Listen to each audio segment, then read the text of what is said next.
இதுதாங்க மகிழம் பூ வீடியோ தான் இன்றைக்கி நான் போடுறேன். நிறைய மொக்கு வச்சு நிறைய பூவாக இருந்ததுங்க. 2 வீக்ஸ்க்கு முன்னாடி நான் வீடியோ எடுக்க மறந்துட்டேன். அப்புறம் தான் சீசன்லேயே எடுக்கணுமே வீடியோ அப்படிங்கிறதுக்காக எடுத்தேங்க. இப்போது இது பாருங்கள், எவ்வளோ பூ எல்லாம் காஞ்சே போயிடுச்சு. பூ பறிக்க மாட்டேன் நான். நிறைய பூ இருக்கும், ஆனால் நான் பறிக்கிறதுக்கு இதில் மேலே ஏறி மரத்தில் பறிக்க முடியாதனால விட்டுருவேன். நான் எதுவும் பறிக்க மாட்டேன். இதெல்லாம் பாருங்கள், காஞ்ச பூ.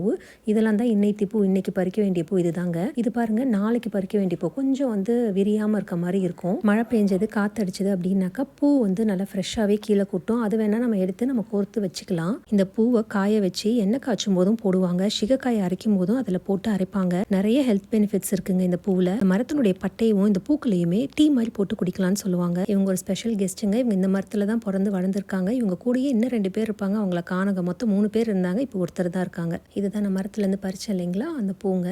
இது நம்ம இப்படியே கட்டி வச்சாலும் அவ்வளோ வாசம் வர்றது இல்லைங்க. ஆனால் இதுலேருந்து இப்படி பூ ஒவ்வொன்றையுமே எடுத்து இது மாதிரி தனித்தனியாக பூவாக இருக்கும் போது இதுதான் கோர்த்து வைப்பாங்க. ஆக்சுவலாக இப்படி தான் கீழேயும் விழுவும். இது உங்களுக்கு ஒவ்வொரு டைமும் இப்படி எடுத்து நம்மளால பண்ண முடியறது இல்லைங்க. எடுத்ததுக்கப்புறம் இந்த இது மேல் காம்பு மாதிரி இருக்கும். இப்படி கீழே கொட்டினதுக்கப்புறம் வேணால் எடுத்து இப்படி எல்லாம் ஃபுல்லாக எடுத்து கோர்த்து தலையிலையும் வச்சுக்கலாம், சாமிக்கு வேணாலும் போடலாங்க. ஆனால் கீழே கொட்டினதுக்கப்புறம் எடுக்கிறது தான் ஈஸியாக இருக்குது. மரம் பாருங்க, இவ்வளோ பெருசு இருக்குது. நல்ல நிழல் கொடுக்குதுங்க வீட்டுக்கிட்ட. இந்த மரம் வச்சு ஒரு 6-7 வருஷம் இருக்குங்க. இதில் பழம் வருங்க. பழத்தை பற்றி தனியாக ஒரு வீடியோவில் சொல்கிறேன்.